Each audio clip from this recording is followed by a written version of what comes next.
Project final केले. संभाजीनगरमध्ये बचत खातं जरी नसलं तरी पण द्वारका भाऊंचा माझा कालच विषय झालाय, ते लवकर एक बचत खातं उघडतायत. उपाध्यक्ष देखील संभाजीनगरला 50% राहत आहेत. त्यामुळं ते दोघं मिळून आता ते लगेच कामकाज सुरू करणार आहेत. 2 प्रकल्प आम्ही नगरला करतोय की जे त्वरित रन होत आहेत. आमचे 2 प्रकल्प आम्ही संभाजीनगरला करतोय. मकाला लागणारी ज्यूटची गोणी आम्ही तयार करतोय मकासाठी, आणि खताचा प्रकल्प नगरला कांद्याला लागणारी गोणी आम्ही तयार करतोय आणि खताचा प्रकल्प. यवतमाळमध्ये आपण 5 प्रकल्प करतोय. 5 माझ्याकडे ज्या लोकांनी नोंदी केल्या किंवा ज्यांनी नाव दिले ते मी 5 प्रकल्प इथं करण्यासाठी आज संध्याकाळपासून तयार आहे. तुमची तयारी पाहिजे. तुम्हाला स्थानिक लोकांना उभं राहावं लागेल, नाहीतर तुम्ही म्हणाल मी चाललो फिरायला. मित्रांनो, आज 14 महिन्यात 14 सेकंद देखील आम्ही घरी स्वस्त बसलेलो नाहीये. मीटिंग, बैठका, पत्र छापणे, पत्रिका तयार करणे, पॉम्पलेट काढणे, प्रिंट आउट काढणे, 1000 पेक्षा जास्त प्रिंट काढून ठेवल्यात. फाईलच बरोबर असते माझ्याकडं, आणि तुम्ही वाचत सुद्धा नाही. अभिषेकजींनी काय पाठवलंय थंब देखील देत नाही. नुकसान आमचं काही होणार नाही. आज आपल्याकडं 14 स्टेट आम्ही जोडले आणि 14 स्टेट मध्ये खातं ओपन झालंय. आणि आता रजिस्ट्रेशन मिळाल्याच्या नंतर आम्ही 14 स्टेट मध्ये झपाट्याने काम सुरू करणार. मार्केटिंग करणारे, उद्योग उभे करणारे, आपल्यापेक्षा त्यांचा स्पीड जास्त आहे. ते लगेच ऍक्शन घेतात, आपण ऍक्शन घेत नाही. आपण सांगत सुद्धा नाही आपलं काय दुखतंय ते, किंवा मी काय करणार आहे किंवा मी काहीच करणार नाही. हे जरी तुम्ही सांगितलं तर खूप आनंद वाटेल. प्रत्येकाने मीटिंग मध्ये बोललं पाहिजे, आपलं नाव सांगितलं पाहिजे जोरात मोठ्या आवाजात. मी हा उद्योग करतो, आता इथून पुढे माझं हा उद्योग करण्याचं स्वप्न आहे. मी ह्या जिल्ह्यात राहतो, ह्या तालुक्यात राहतो, ह्या गावात राहतो, आणि मला काम करण्याची फार इच्छा आहे. जर काम करायचं असेल तर मनुष्य करू शकतो, आणि करायचं नसेल तर काहीच करू शकत नाही. त्याला कोट्यावधी रुपये दिले तर त्याला ते मोजता येणार नाही. आणि ज्याच्याकडे 1 रुपया नसेल तर तो कोट्यावधी रुपये मोजत बसेल. आमचे इंजिनियर साहेब सकाळी गाडी चालवताना म्हणले, पैशाबिना काही होत नाही, पैशाबिना निवडणूक होत नाही, पैशाबिना पाणी मिळत नाही, पैशाबिना लोक मिळत नाही. आम्ही त्यांच्याशी उलटे बोललो की आम्हाला बिगर पैशाचे सगळे काम होतात.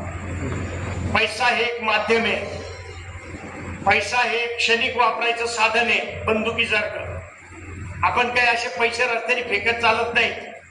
जिथं गरज आहे तिथंच पे करतो. पैशाला तुम्ही महत्व देऊ नका. मी सुद्धा 40 वर्षापूर्वी अत्यंत गरीब होतो, बसनी प्रवास करत होतो, पण त्यावेळेस देखील मी पैशाला महत्व दिलं नाही. मी माझ्या योजनेला महत्व दिलं. आणि समोरचं जे काम आहे ते बघा. त्या काळात ही लाईट नवीन आली होती, आणि ह्या लाईट बद्दल लोकांना काही माहिती नव्हतं. खेड्यातल्या लोकांना अज्ञानी होते. तर काही माझा पहिला मोटरचा बिझनेस होता. मोनोब्लॉक आणि कपल सेट अशा 2 मोटर होत्या. तर ज्याच्याकडे कपल सेट मोटरचा स्टॉक होता तो काय म्हणला, तुमच्या गावात जी लाईट आली ती फक्त कपल सेटचीच मोटर चालते, मोनोब्लॉक मोटर चालत नाही त्या लाईटवर. तो मार्केटिंगचा फड्डा होता. आणि त्याच्यात मोनोब्लॉक म्हणजे मोटर वेगळी आणि पंखा वेगळा, त्या मोटर त्याला विकायच्या होत्या, म्हणून तो तसं म्हणत होता. पण आम्ही देखील आमच्या गाडीमध्ये एक मोटर ठेवून लोकांना डेमो करून दाखवत होतो. आणि मोनोब्लॉक मोटर कशी फायद्याची, आणि हे तू गावभर सांग. तुझा विचार जरूर केला जाईल. तुला 50 रुपये कमिशन दिलं जाईल तुझ्या मार्फत येणाऱ्या गिरायकाला. किंवा 50 रुपये म्हणजे 5000 एवढे होते आजचे.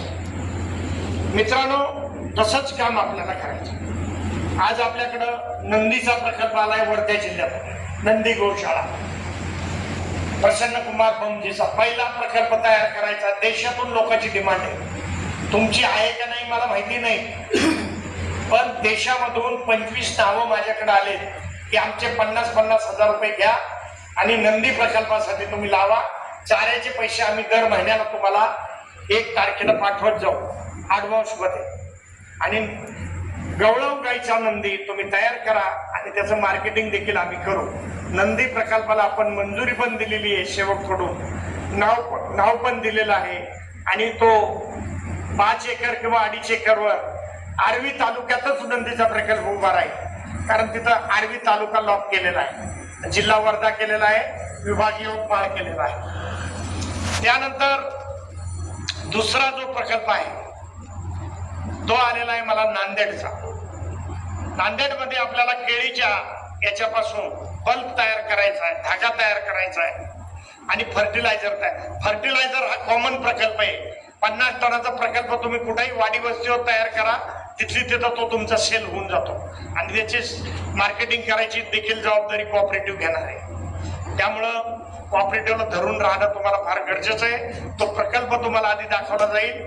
कोणताही प्रकल्प आधी तुम्हाला दाखवला जाईल आणि मगच तो उभा केला जाईल. असं नाही की तो तुम्हाला दिलाय. फक्त नंदीचा प्रकल्प हा तुमच्या जीवावर तुम्हाला उभा करायचा आहे. बाकी प्रकल्प तुम्हाला घेऊन जाईल. आम्ही दिल्लीला घेऊन जाऊ, यमुनानगरला घेऊन जाऊ, जिथं जिथं जो प्रकल्प चांगला रन झालाय तो घेऊन जाऊ आणि तो डेव्हलप करू. तर नांदेडचा प्रकल्प आपल्याकडे आलेला आहे, हिंगोलीचा प्रकल्प आपल्याकडे आलेला आहे, देवणी गाईचा, छत्रपती पोलेंचा आणि फर्टिलायझरचा 2 प्रकल्प आपण टाकताना नेहमी 2 प्रकल्प टाकणार आहे. आणि किमान 5 लोक मला पाहिजे प्रकल्पामध्ये. 5 लोक असले की मी त्याची प्रायव्हेट लिमिटेड करून तो प्रकल्प रन करणार आहे. काही गोष्टी आपल्याला अशा करावं लागणार आहे की जसे राजकारणी लोक करतात त्याप्रमाणे करावं लागणार आहे. त्यानंतर एक मायाताईंचा चिया सीडचा प्रकल्प आलेला आहे, पण तो स्मॉल प्रकल्प आहे, छोटा प्रकल्प आहे. साधारण 1 लाखाच्या आतला प्रकल्प आहे तो. आणि चिया सीड पॅक करून ते सेल करायचं महिलांसाठी. तो एक प्रकल्प सध्या माझ्याकडं त्यांनी मला सांगून ठेवलेला आहे. त्याचबरोबर यवतमाळवरून कोठारी सरांनी गुलकंद आणि मधमाशाचा प्रकल्प सांगितलेला आहे. तो पण वेगळा वेगळा तुम्ही करू शकता. कृषी पर्यटन एक प्रकल्प विपुलजीचा आहे, तोही आपण चांगल्या प्रकारे करू शकतो. त्याचबरोबर आता आपला वाशिम जिल्हा झाला. वाशिम जिल्ह्यात अजून एक प्रकल्प माझ्या कानावर आलेला आहे, तो म्हणजे हळदीचा, निलेश सरांचा, हळद आणि संत्र्याचा. तर संत्र्यावर माझा एक प्रकल्प ऑलरेडी करायचा आहे मला नागपूरला. मला एवढाच संत्रा 3 महिन्याचा संत्रा पाहिजे, त्याच्यावर मला प्रक्रिया करायची. मला पिकलेल्या संत्र्यावर प्रक्रिया करायची नाही. हा, आणि त्याच्यावर काम करून 3 पिकं शेतकऱ्यांनी संत्र्याचे घ्यायचे आणि नफा कमवायचा. कारण झाडामध्ये ताकद राहिली पाहिजे. आणि लिंबूपेक्षा बारीक संत्रा तो तोडायचा, कारण त्याची संख्या 7-8 हजार असते एका झाडाला. आणि 7-8 हजार फळं मशीनद्वारे तोडून त्याच्यावर आपण एक प्रक्रिया करणार आहे. त्याचं देखील आपण एक असंच पांढरशुभ्र ऑइल तयार करणार आहेत. आणि त्याला परदेशामध्ये आपल्याकडं फार मोठी ऑर्डर आहे. प्रकल्पाची कॉस्ट देखील 1-1.5 लाख रुपयाचे. त्यामुळे तो प्रकल्प देखील आम्ही नागपूरमध्ये करणार आहे. तो प्रकल्प देखील तुमच्या वाशिम करता आम्ही द्यायला तयार आहोत. दुसरी गोष्ट, अजून तुम्ही बरेच लोक काही बोलत नाही. मीटिंग मध्ये बोलण्याची डेअरिंग नसेल तर तुम्ही डायरेक्ट फोन लावा, 24 तास कधी लावा, बोला, आमच्याशी बोला, अध्यक्षांशी बोला, उपाध्यक्षांशी बोला, संजय देशमुख सरांशी बोला, मंगेश देशमुख सरांशी बोला. आणि कोणाशी नाही जमलं तर आपसातले आपसात गाडीत बोला. आणि आपलं जे काम आहे ते जगापेक्षा वेगळं आहे. तुम्ही ज्या रुटीन मध्ये आहात ते काम आपलं नाही, हे तुम्ही डोक्यातून काढून टाका. की मी ज्या खेट्या मारतो, समजा वर्धा यवतमाळ वर्धा यवतमाळ, त्या खेट्या आपल्याला मारायच्या नाही. आपल्याला जो प्रवास करायचा आहे तो हवाई मार्गे करायचा आहे, डायरेक्ट यवतमाळ ते वर्धा. आणि सगळ्या गोष्टीला टाळून आपल्याला उद्योग करायचा आहे, काम करायचं आहे. आणि कुठलाही 5 लाखाचा प्रकल्प जर करायचा असेल तर तुम्हाला फक्त 10 ते 25% पैसे लागतात. 75% पैसे देण्याची जबाबदारी शेवटची राहील तुम्हाला. पण तुमचं सिबिल चांगलं पाहिजे, तुमच्याकडं त्याच्यासाठी तारणासाठी प्रॉपर्टी पाहिजे. बुडीत कर्ज कोणी कोणाला देणार नाही, हे लक्षात ठेवा. आणि 3 वर्षाच्या आत आपली बँक होईल आणि आपल्या बँकेला नाव देखील आपण पंजाबरावचं देऊ. हा शब्द आहे आपला पहिल्यापासून. तर आपली देखील एक बँक 3 वर्षात आपण काढणार आहे. 3 वर्षात आपल्याला क्रेडिटची परवानगी मिळते अभिषेक फोनला. आणि 3 वर्षात क्रेडिटची परवानगी मिळाल्यावर आपल्याला प्रत्येक जिल्ह्यासाठी आपण एक बँक काढू. आणि तोपर्यंत कोठारी साहेब तुमच्याकडं 10 लाख रुपये झालेले असतील.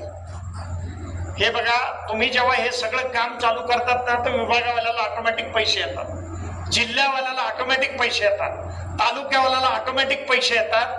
आपण प्रत्येकाचं पर्सेंटेज त्याच्यात ठेवलेलं आहे नफ्यामध्ये.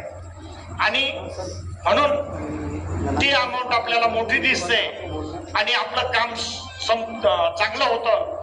आज सेवक कॉपरेटिव्ह दिल्लीतून काही करील नाही करील, पण महाराष्ट्रातले जे 3 लोक एकत्र आलेत, अहिल्यानगर, यवतमाळ आणि नागपूर, हे आज 10 लाखाचा प्रोजेक्ट उभा करू शकतात. कारण 10% रक्कम आपल्याकडे रेडी झालेली आहे. हीच कल्पना तुम्ही अजून 6 महिने चालवली तर आपल्याकडे 2-5 लाख रुपये होऊन जातील आणि आपला फायदा होईल. आज जेवढे तुम्ही विभागामध्ये म्हणजे हिंगोलीचे म्हणा, नांदेडचे म्हणा, तर तुम्ही देखील 1,000 रुपये दर महिन्याला कोठारी सरांकडे एक अकाउंट नंबर आहे, त्याच्यावर पाठवा. तुम्ही 5 पैशाचा हिशोब तुम्हाला मिळेल आणि त्या पैशाचा योग्य उपयोग होईल. आणि ज्या दिवशी तुम्हाला वाटेल की मला हे माझे पैसे मिळावे, ते तुम्हाला मिळाले जातील. आणि आपल्याला ह्या 5 जिल्ह्यामध्ये साधारण 5-5 नवीन मेंबर आपल्याला करायला परवानगी मिळालेली कालच. 5-5 मेंबर तुम्ही नवीन करू शकता. मेंबर आणायचा, मीटिंग मध्ये आणायचा, त्याच्याशी आपण बोलणार, सगळं ठरवून घेणार आणि मगच आपण पुढे जाणार आणि त्याला सभासदत्व सेवकचं देणार. कारण 6 महिन्याच्या आत सेवक सुद्धा 50 कोटीचा टर्नओव्हर 9 महिन्याच्या आत करायचं आपण टार्गेट घेतलेलं आहे. आणि